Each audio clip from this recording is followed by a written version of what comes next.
అందితే జుట్టు లేదంటే కాలు పట్టుకునుట్లా ప్రపంచంలోనే చంద్రబాబు ఏక్ నెంబర్. అందుకే నాడు మోడీని నోటికొచ్చినంత తిట్టి అమిత్ షా కారు మీద రాళ్ళేయించి ఇప్పుడు పోయి వాళ్ళ కాళ్ళే పట్టుకొని పొత్తు పొత్తు అని బ్రతిమలాడుకుంటుండు. సరే, దీని గురించి ఓసారి లక్ష్మీ పార్వతి మేడంతో మాట్లాడుకుందాం. చాలా రోజులైంది మేడంతో మాట్లాడక.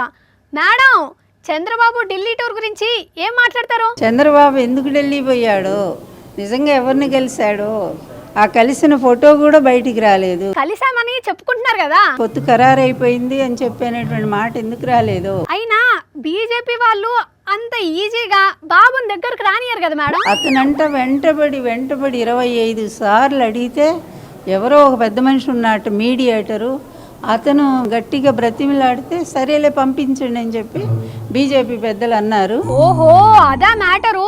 అమిత్ షా కూడా కలిసినట్టుగా తెలియట్లేదు. మరి ఇంకెవరిని కలిసినట్టినా? నడ్డా గారు కూడా కలిసినప్పుడు ఈయన ఏం మాట్లాడారో తెలియదు. సరే చూద్దాంలే, వెళ్ళండి అని చెప్పి పంపించారు. అంతేనా?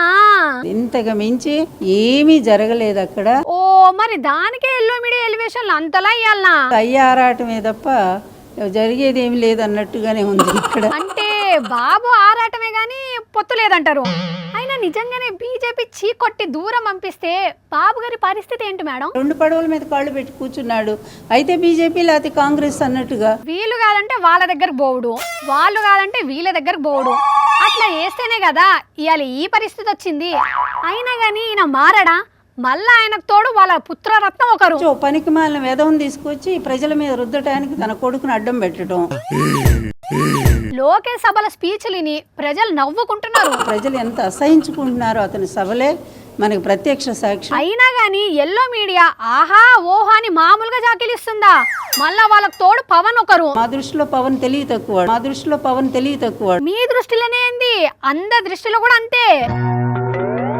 ఇంతకు నాడు ఎన్టీఆర్ గారు నడిపిన టీడీపీ, నేడు చంద్రబాబు నడుపుతున్న టీడీపీని చూస్తుంటే ఎట్లా అనిపిస్తుంది మేడం? దేశం పార్టీ ఈరోజు ఒక హీనమైన పరిస్థితుల్లో ప్రతి గడప ఎక్కిస్తా ఉన్నాడు, ప్రతి ఒక్కళ్ళ కాళ్ళ దగ్గర పడేస్తా ఉన్నాడు.